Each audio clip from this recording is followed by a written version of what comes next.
ng Bicol Saro Party List. Kasama natin, Sir, live kayo sa RMNDZ XL Manila, si Radyo Man Lourdes. Good afternoon. Ay, magandang hapon po. Maraming salamat sa pagtawag. Sir, nagulat lang kami kasi medyo may katagalan na siya. Pero bakit po iimbestigahan pa itong Dolomite Beach Resort ba to? Dolomite Beach, sir. Paano ba naman naging may katagalan? 2020 lang yun. Pero sir, yung ICI nga, 2015 yung pinag-uusapang time frame. Di ba? Tapos Okay. pangalawa, ang unang tanong doon, kailangan ba yung Dolomite Beach? Yun yung unang tanong kasi ang pinag-uusapan doon, lilinisin yung tubig na Maynila Bay. Yun ang commitment sa Supreme Court eh. So ano kinalaman ng Dolomite paglalatag ng buhangin galing sa Cebu? Yung sa paglilinis ng Manila Bay. So hindi usapin kung matagal yan o hindi. Di ba? Kasi pera na ba yan? 389 million yung pinag-uusapan natin nga pera dyan eh. So gusto natin malaman, baka dapat sa ibang bagay ho natin ginastos yun. Oo. Diba? Oo. Pero di ba ang number one pong sinabi doon ay para daw po sa sa mental health ng ating mga kababayan, sir. Ba tinatanggap mo ba yun? Mental health? Pwede ba yun? 389 million para sa mental health? Parang linaloko natin yung tao ng pagkakano na, di ba? Para mas mura pa nagpunta ka sa psychologist para dyan sa mental health mo. Di ba? Sir, sino po yung mga inaasahan niyo pong mapapatawag para po imbestigahan itong Dolomite project na ito? Well, mapapatawag ho dyan syempre DNR, no? Yung pong liderato ngayon, tapos yung DPWH, kasi sila pinag-implement yan eh. So, yun po yung mga tatanungin natin. Si NEDA, gusto natin malaman, talaga bang wala sa master plan yung Dolomite Beach Project na kasi sila yung nagmamuestra ng Manila Bay Rehabilitation eh. Sir, nadalaw or nakita na po ba ninyo sa ngayon ito pong Manila Bay Dolomite Project?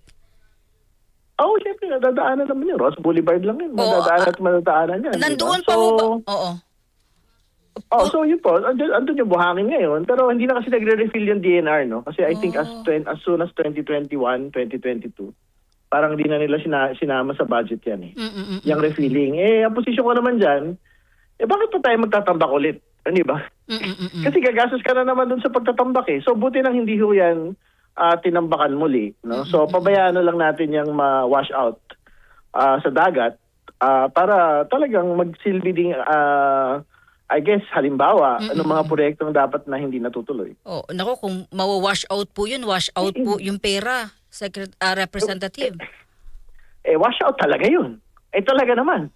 Hindi ba? Kaya nga ang tanong natin doon, ba't nga yan talaga ginawa in the first place? Wala naman nagsabi na yan yung gagawin. Kasi nga, ang pangako ng Manila Bay Rehabilitation, dapat lilinisin yung tubig ng Manila Bay. So, halimbawa, naglagay sila ng sewage treatment plant doon. Wala naman tayong problema doon. Tama yun. Diba? Pero syempre, yung susunod na tanong doon, meron ka palang 389 million, ba't di ka na naglagay ng mas malaking sewage treatment plant? Kasi ang problema ngayon doon sa Manila Bay, saka sa karatig area ng Maynila, para masyado ata maliit yung sewage treatment plant doon sa 3 drainage outfalls na naka-redirect doon. Diba? So, ibig sabihin, talaga nagbabaha sa Quirino, sa Malate, sa Ermita. So, problema yon. So, masisiyasat natin yun pagka nagkaroon ulit ng pagdinig. Maibabalik pa ho ba yung ating pera dyan, Representative Ridon, kung sakaling, obviously, talagang may problema talaga sa project, no? Nakikita naman ho natin at parang hindi akma, no? Kung sakaling makakausap yung mga responsable rito, ang tanong ho ng taong bayan, may babalik pa ba yung ginastos dyan? Siyempre, kung na-wash out yung buhangin, wash out din yung pera, hindi ba? Kaya, kumbaga, kailangan mapangalanan sino ho yung talagang mga, sabi nga dun sa flood control, di ba? Mapangalanan sino yung mastermind, di ba? Sa flood control. Pag-usapan natin, sino ba yung mastermind dyan sa Dolomite project na yan, di ba? Hindi raw kasi po ba ito? Kasi naglagay dyan eh. May naglagay niyan sa line item, sa budget. Sino yung naglagay ng bagay na yan? Sino, di ba, usapan sa flood control, sino ang nag-insert? Opo. Kaya nga line item, di ba? O yan, tanong ko ngayon sa Dolomite Project, sino yung nag-insert niyan? Line item na yan. Hindi raw po ba ito pagsilip lang sa dating administrasyon, Representative? Hindi naman. Kasi alam mo, kung pagsilip yan sa dating administrasyon, una natin pag-uusapan yung dating administrasyon. Di ba? Pinag-usapan natin dito project by project eh. Di ba? Kumbaga, ang pagsisiyasat naman sa flood control, wala naman ho yung tinitignan ng administrasyon. So, ibig sabihin, kung pumatak yan, kung ginawa nila yung Dolomite ngayong administrasyon ito, maimbestigahan niya ngayong administrasyon na ito. Ganon din naman sa flood control eh. Mm-mm. Hindi ba nakita natin? May ghost project, may substandard project sa dalawang gobyerno. Mm-mm. Nagdaang gobyerno at kasalukuyang gobyerno. Mm-mm. So lahat ng mga mastermind doon, pinapanagot natin ngayon. So kasama din ho yan doon sa prinsipyo nito pong pagsisiyasat sa Dolomite Beach Project sa Manila. Sir, abangan po namin to, sir. Maganda pong pag-usapan po ito kasi sabi ko ng mga texters, yung kulay puti raw na buhangin kulay itim na raw ngayon. Nangitim na raw, sir, yung buhangin, tas ang dami na raw dumi. Hindi na raw makita yung Dolomite. Hindi, baka kasi na-wash out na yung Dolomite. Yung pangilalim kasi noon parang ordinaryong buhangin lang. Oh. Sir, Kasi salamat. siyempre, talaga umulan, bumabagyo, nagbabaha, di ba? Talaga yun naman yung, nature yun, science yun, di ba? Oh, kasi wala raw buhangin. Di ba dati, sir, wala kasing buhangin sa Metro Manila raw, nilagyan para tipong parang Boracay ang peg.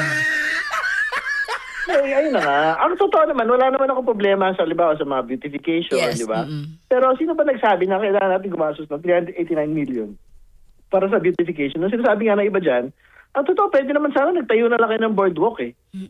Yung parang dikahoy na facility dyan, di ba? Na pwedeng mag-picture-picture yung mga kababayan natin.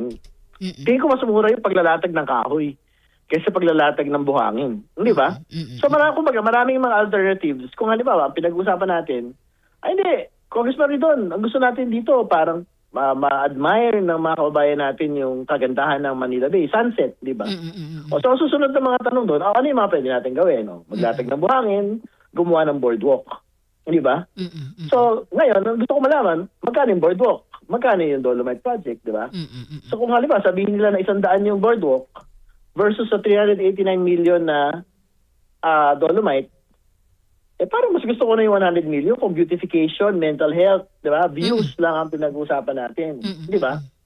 So, yan yung mga tanong na itatanong dun sa pagdinig pagka nagkaroon po ng pagdinig dyan. Representative Ridon, maraming salamat, sir. Magandang hapon po sa inyo. Mabuhay po kayo at ang Bicol Saro Party List. Salamat. Gandang hapon. DCXL